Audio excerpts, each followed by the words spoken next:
Well, what are some of your highlights so far in your career? I mean, and where you've been and what you've done. Now, I'm going to ask you highlights now, and then I'm going to ask you for like accomplishments here in a second. So don't try to mix those up. Okay, gotcha. Well, one would be just getting out there and branching around and going to different places. I got to say, I think you're probably one of the most successful ones at doing that. I mean, you've probably traveled outside of your home market more than probably you and probably maybe just a couple other guys have done that as much as you have. Yeah, I actually started traveling about maybe 4 months after I debuted, and my first company outside was Scott County Wrestling up in Davenport, Iowa, which is another great company.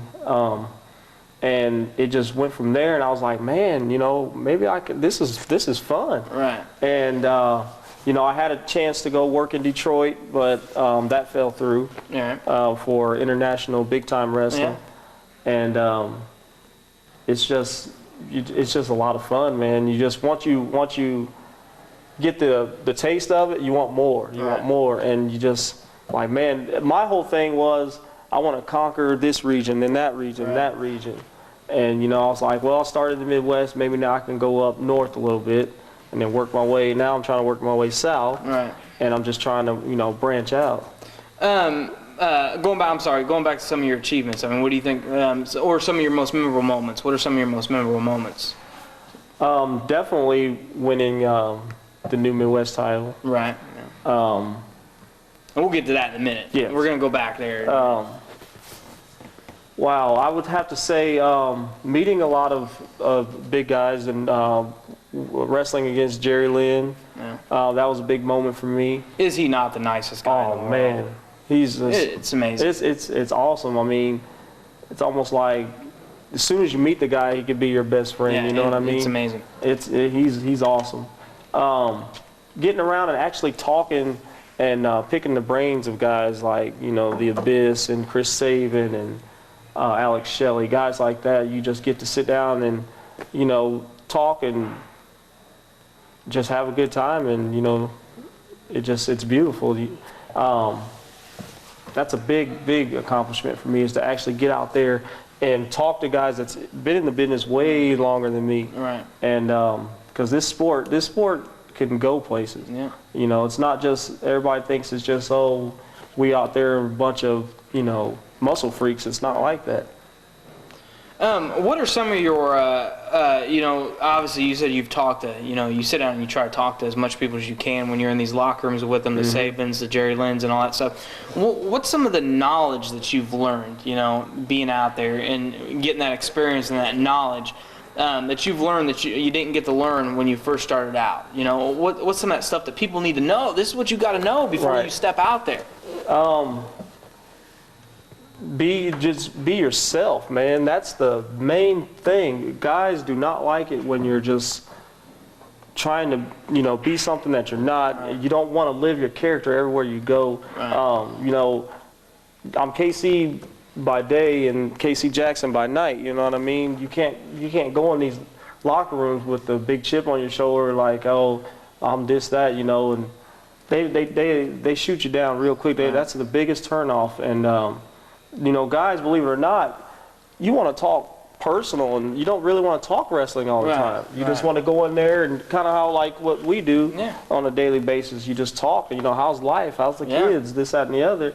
And you learn a lot more that way, actually, than you do actually just trying to talk to them about wrestling all the time. And, you know, you got to keep in mind, you can't go up to these guys and say, oh, show me this or show me that, because why are they going to teach you how to take their spot for free? You know what I mean? You know, I've noticed, and kind of what you're talking about, you go in these places, and I've learned in my travels with you and travels with other people that, you know, these guys are doing their job. You know, a lot of these big time guys, it's just their full time job. Like, I have a job, and you know, people come and talk to me at my job, and it's when you have those personal conversations, do the little bit of stuff that wrestling, you know, comes out. You know, that's when you learn the most about wrestling. when you're having a personal conversation, you're just sitting there. I've learned more just sitting there, you know, while you're talking to somebody about something and, you know, going over this and that than I did if I would have asked you. That's how it is with me. You just got to sit there and you got to soak it up. You got to soak it up. And like you said, I mean, the maturity, you got to have that maturity level. Oh, yeah, to do that kind of stuff. that's exactly what I do. You know, I sit back and, you know, from time to time, you might think I'm a quiet person, but the reason why I'm being quiet is because I'm soaking up information. Right. And, you know, I'm just like, that's how I pick a lot of guys' brains. And not just the big guys, you know, people on the independent scene, you know. Like I said, back to AAPW with Sean Chambers, man, just watching how they put a show on, I'm just like, wow, you know. Like, you pick up so much by just watching how people do things. Right. And it's just great. Well, I know another big accomplishment, like you just said, is when you know you come back to New Midwest. The Marvel Shane Matthews pretty much mowed over everybody in New Midwest. I mean, he's taken out all competition. Right. Somebody reaches far deep down in their bags and they find Casey Jackson's phone number. You know, and you challenge for the New Midwest Championship, which I believe your first title shot. It was my first title shot. Yes, it was. And I know Crime Fighters called it just a bloodbath. I think McIntyre just called it just hell for 30 minutes. I mean, you guys just beat the crap. But tell me about that match and going into that match and you coming back and taking on your old tag team partner that you teamed with for years. Tell me about that moment. Well, as I got the call, you know, I was thinking. They asked me, you know, how do you feel about coming in and dethroning your old partner? And I'm just like, I was like, I've never done nothing like that before. And like I said, I'm always willing to cross another path. Right. So I was like, yeah, let's do it. And I didn't know how the crowd was going to take me and accept it because I was gone for a while. And we were, like you said, we were partners and we were really getting big. And it was just, man, he's a wonderful guy to work with. Yeah. I love it. And that was our whole plan was just to go out there and, like, you know, I'm just going to kill him. He's going to kill me. Right. And it was fun. I loved it. And then got to be the champ for a while on top of that. It was a shocking moment for me. You know, speaking of being champ, and I think you might have lost it in this match, but the dragonfly, the double dragonfly over the top, on the top turnbuckle, you know what I'm talking about? Oh, the Doomerang or something like that. Is that what they call it? Eric Logan? Yeah, Eric Logan and Spotlight, was it? Yeah. No, it was Billy Morgan. Billy Morgan, yeah. Now, this is my issue with wrestling, okay? I'm not in wrestling. I don't want to be in wrestling. I like my feet on the ground unless I'm in my car. Right. You know, who comes up with an idea to do a double flip off the top rope? I don't know where that came from. Well, actually, I do. A lot of people do it, but I'm the same way. See, if you ever notice in a lot of my matches, I don't do the high flying stuff. I'm the same way. I like to stay grounded. I mean, I can do it. Don't get me wrong, if I have to, but I like my stuff to make sense. Right. And we're sitting there, and I can't remember which one of them came up with the idea. And as they said it, and you know, I've always been told in this sport, if you feel uncomfortable doing something, don't do it. Right. Do not do it. Just flat out say no. Well, the whole time it got brought to my attention, I didn't want to do it. So I was like, man. But at the same time, I didn't want to come off like, you know, this big punk. Right. And so, you know, they're talking about it. And I'm in the corner like, yeah. And they're like, we're going to do this, we're going to do that, and, you know, we're going to do the double shot. And the whole time, I'm not agreeing to it. I'm just like, okay. And then, so as I got to think, that's all I thought about the whole match, too, was that I was like, oh, man, I'm going to die here. The match was fantastic. I mean, I was in attendance at that show, and, I mean, the whole match was great. But what's going through your mind as you're coming off that? Because I don't see you doing a whole lot of flying, like you said. No. I mean, you don't do a whole lot of flying. Yours is pretty much ground and pound and, you know, technical. But what's going through your mind as you launch off that top rope and start it's just amazing. One guy and two guys flipping. Right. You know how it is. Have you ever seen in the movies when somebody like dies and they have flashbacks and they see themselves as a kid and they're growing up and all that? That was me. I I saw myself at the age of 2, and I saw myself when I was 13, and I was just like, I'm dead. And I didn't think I was. When I was up in the air, man, I was like, I'm not gonna get up from this. And because that's, like I said, from the start of the match until that moment, that's all I thought about. I don't even say how I got everything in between, because that's all that was going through my head was that one move. I'm like, man, I don't want to do this. And but when that moment came, it was just like something just took over me. Right. It was November Rain, I believe, or was it the December show or no? I don't know. You want me to call Crimey again? No. Man, I can't believe you got that guy's number, man. It just happened. It just, I don't know. Crime does a lot for me on the nosebleeds. Well, yeah. He, Crime Fighter's just as big as part of the nosebleeds as I am. Definitely. I mean, I like Crime Fighter. I give him a lot of crap. Yeah. Everybody does. Yeah, but like I said, when that moment finally came, something just took over. Like, look, you're a professional. The crowd's out here. They're busting their butt to cheer for you. So it's time for me to bust my butt and do something for them. And it was just, man, it was a piece of cake. It was like, man, it happened, and I was just like, that wasn't so bad at all. I sat here so did you add that to your repertoire now? Oh, no. No, I don't want to steal Eric Logan's move, Right. So, no, he can have it. I don't want it. No, not my repertoire is still going to be on the ground. Like I said, I'll jump off that rope if I have to, but I try not to, man. It's just, All right, so that's obviously a huge moment. I mean, you've had so many. We'd be here all night. But what's your next goal right now? I mean, you're wrestling all over the place. You got several. You're working. You don't necessarily have a lot of bookings down, but you are on several rosters. What's your next step and what's your next goal? My next goal right now is just to help out with this with CPW, Central Pro Wrestling. I think it's going to be a big thing. Like I said, wrestling. It's been like a decade since wrestling's been in Decatur. And, it's called pro wrestling at its finest, but that's not to take a stab at, like, any of the promotions around here. Right. What that basically stands for is, at the moment of what they want for the particular show, they feel like they got their best guys for for those spots. Right. And I think it's going to be really good. It's going to be old school. It's going to be family-oriented. That's why this show is for... it's like almost like a Toys for Tots, right? Where you bring a toy for the needy, and you get $2 off your ticket. I had a joke, but I'll leave it alone. Hey, I'm all about jokes. Toys for Tots, your local Dollar Tree.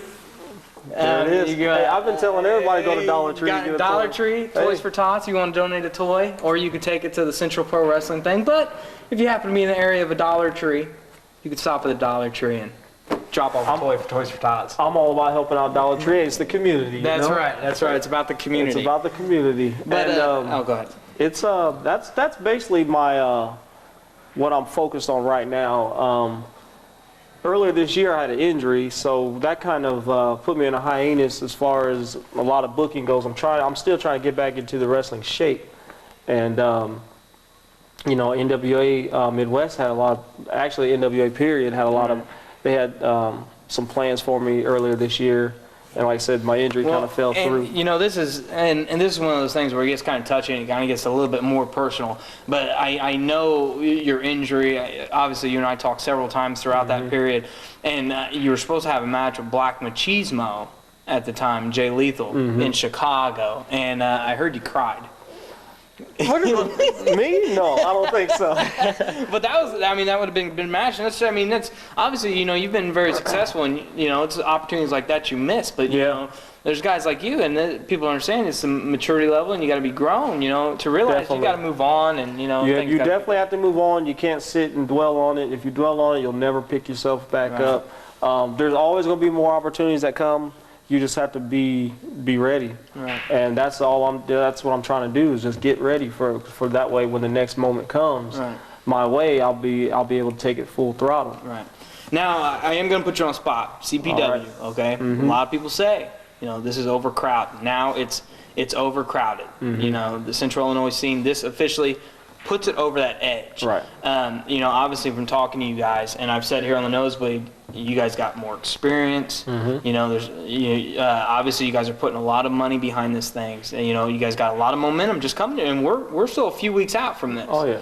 And you know, the buzz. I always see, if you're running a show in Decatur, and I have some of my wrestling fans, or wrestling, I don't have fans by no means, but I got some of my friends who are wrestling fans that come into my work and say, hey, have you heard about the CPW thing? That's when I know something's going to be big, because you know, I don't do that. I don't call these people. I don't tell them, you know, this, that, and that, because wrestling hasn't been around here for a long time. I will when we get closer to the event. I would have called them all, but you know, when they're coming to me 4 weeks out, and this thing's already making a buzz. I mean, but what do you say about that? You know, people are saying it's just going to be another thing. It's overcrowded, you know. I mean, what can you promise? What's this event all about? That's what I'm asking. I can definitely say it's going to be worth coming to check out. I mean, it's all about, you know, wrestling. Just like I said, hasn't been in Decatur. I want to first start off by saying that it's not. I don't want people to get the wrong message thinking that it's my promotion or my show. That's not what I meant. But I know you know you're. But I am helping. Yeah, I am helping out a lot with it. Kevin Moss is a great guy. Yes, he is. And he's come to me and asked me to help out, so I'm helping out. And we really just want to focus on bringing good, solid, family-oriented wrestling to Decatur. This is nothing to. We're not trying to kill any promotions or nothing like that. You know, I don't want no one getting the wrong message saying, oh, they're out to get us, and kind of like the overcrowded thing. It's just something where nothing's been ran here. I think ECW was the last major thing that was here like 10 years ago. And we just want to focus on the kids having an outlet, something that they can come. Because if you think about it, around here, a lot of people don't know that we have local guys that do this. And it's a chance to get your name out there. Be like, hey, you know, you got local heroes right here in Decatur, and that you're seeing every day, and no one's knowing nothing about it. So we just want to get the buzz out there, and hopefully that it's gonna do. I think it's gonna do real good. Well, I think it's gonna be good too. Like I said, the buzz has already started in Decatur, and we're still 3 or 4 weeks out. The commercial starts airing this Monday. This video is probably not gonna be out by then, but I mean, it starts running on Raw, which is going to even kick in the momentum more. And you know, and this is what I said when people ask me about overcrowded. I'd say, look, these guys are for real. You know, there's a lot of experience behind this thing. You said Kevin Moss, and there's several other. He has about 12 years experience in wrestling. There's several other a lot of guys with experience behind this thing, like yourself, helping promote it. You know, the best thing I like about it is when you and I talk about this and what's going on with this event, and you know, the plans that you guys got going on, is you guys put this on a level of that old ECW coming to town, and you know, those companies, you know, and you're not taking shots at the small companies, but you're like, Chris, this is you tell me all the time, this is a big operation. This is very serious business that we're dealing with, and you guys plan on putting on the best family-oriented show you can. So, exactly. Much luck to you guys at Central Pro Wrestling. And it's not Casey's company, you know. I don't want to say that, you know, but you are really involved in this thing. And I'm involved a lot. I will let that be known. I am helping out a lot with this. I think it's going to be a beautiful thing. Good deal. So, what's your long-term goal? I mean, what are you looking at long-term? Long-term. Getting the 10 kids to college. Oh man, three boys. I really don't have no limit.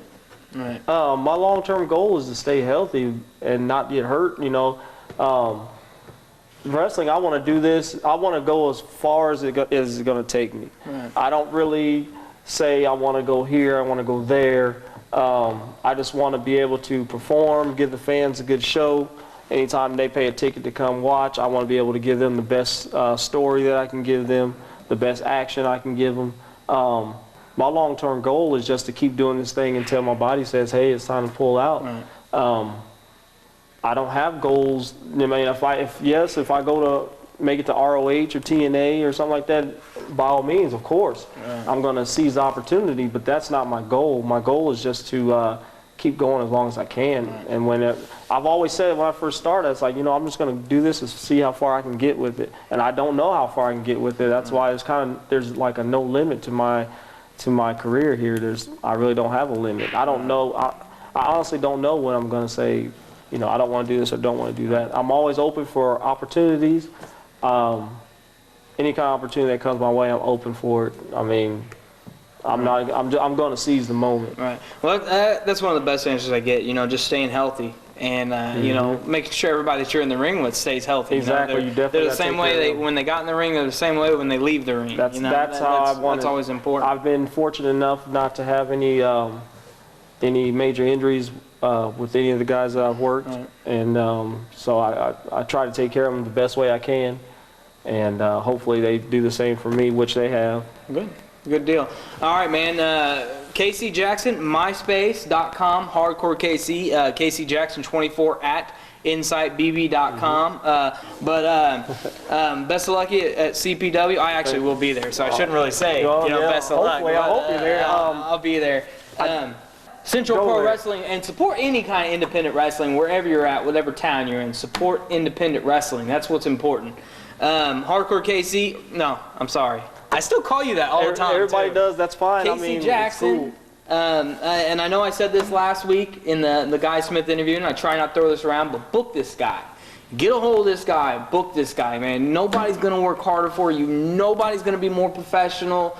You know, nobody's going to be more mature, you know, and, you know, and you're not going to hear one person say a bad thing about KC Jackson or his performance he gives you. I guarantee you that, you know. Just give the guy a call, like I said, you know, just let him get his foot in the door, and I promise you a great show. I'm Chris Lee, KC Jackson. Once again, thank you for watching the Nosebleed Seats. I know there's a lot of stuff on the internet. I always appreciate you guys taking time to watch my stuff and listen to me chat with some of my friends in the wrestling business about their careers and what they got going on. KC, thanks again, man. I appreciate it, man. Thanks a lot. No problem. I had an awesome time. All right, good times.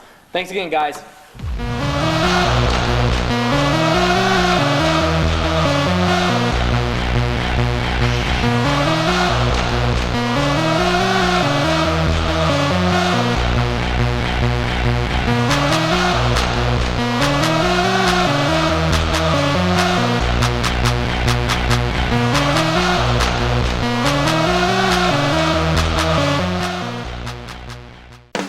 Want to wrestle?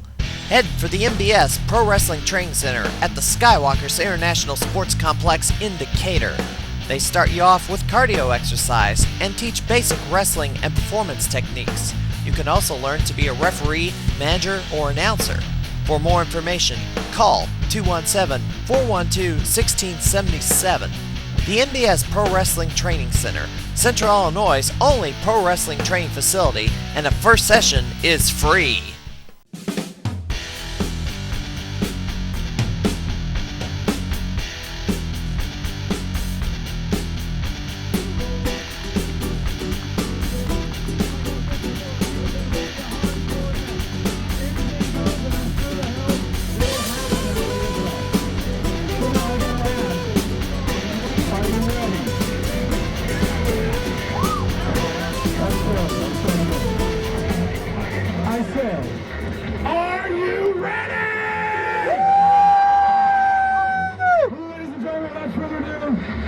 Our first contest is scheduled for one fall. Your referee, Karate One Robbie McCann. Ladies and gentlemen, about to make his way to the ring at this time. He hails from Beaver Lake, Kentucky. From the deep, deep south, please welcome the Dixieland Destroyer.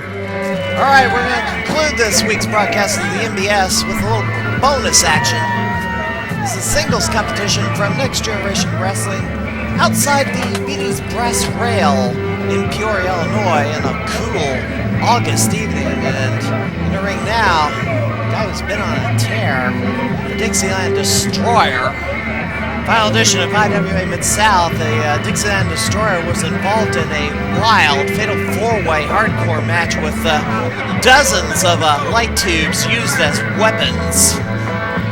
The Destroyer came out victorious in that contest. And ladies and gentlemen, his opponent, about to make his way to the ring at this time. He hails from Walla Walla, Washington. Please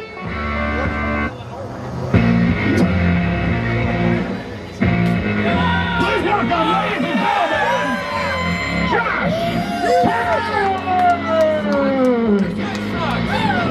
Josh Powers, real underdog in the Central Illinois wrestling scene, one half of the tag team known as Abuse of Power with Jonathan Napier. are in top contention for the vacant GAW tag team titles. But Josh Powers has a tough opponent in one Dixieland Destroyer as Robbie McCain, your referee, and this contest is underway, and there's a lockup in the center of the ring, and the Dixieland Destroyer overpowers quite easily. We're at the Beanie Brass Rail in Peoria, Illinois. It was, as I filmed this tonight's action, it was pretty cool out. Josh Powers goes on the attack on the Dixieland Destroyer. We're outside in the lights as Powers pounds away in the head of Dixieland, but gets dropped on his back. Dixieland Destroyer. Oh, and a headbutt. Headbutt for Josh Powers. Powers is quite the underdog in this contest as the Destroyer chokes away at the bottom rope. Dixieland Destroyer gets Josh Powers back up to his feet. There's a chop across the chest. I don't know when Next Generation Wrestling will be running their next event, but when you find out, you will hear it here on the St. Louis Wrestling Community at stwrestling.blackjournal.com as the Destroyer lines up Umaga Splash! And Destroyer off the ropes again and a knee to the head! And Josh Powers is in all sorts of trouble, and there's a cover. 1, 2, and Josh gets a foot on the rope. I mean, this would have been over. He had not been so close to the ropes there. Destroyer's just dominating Josh Powers in the early going. There's a snap mare. And Powers, gets whacked in the head. Some clubbing forearms by the Dixieland Destroyer. Destroyer picks up. Oh, Josh Powers firing back. Josh off the ropes and runs into a clothesline. And Dixieland Destroyer in total control of this contest. Destroyer's got Powers in a chokehold. Robbie McCann counting. He's got to release it. Oh, he called for the bell. Well, we got a disqualification here. Oh, and the Destroyer got in the face of Robbie McCann. And McCann just let him have it with a dropkick. And Destroyer sprawling out of the ring. But, the Dixieland Destroyer got himself disqualified there. The match that he was dominating. But Josh Powers wins his match in 2 minutes 30 seconds by a disqualification. Kind of an unexpected victory for Josh Powers, and he's celebrating. Here's your winner, Josh Powers! Alright, that's all the time we have for this week's edition of the NBS. This is Matt, the Silver Duke Crime Fighter. We'll see ya next time.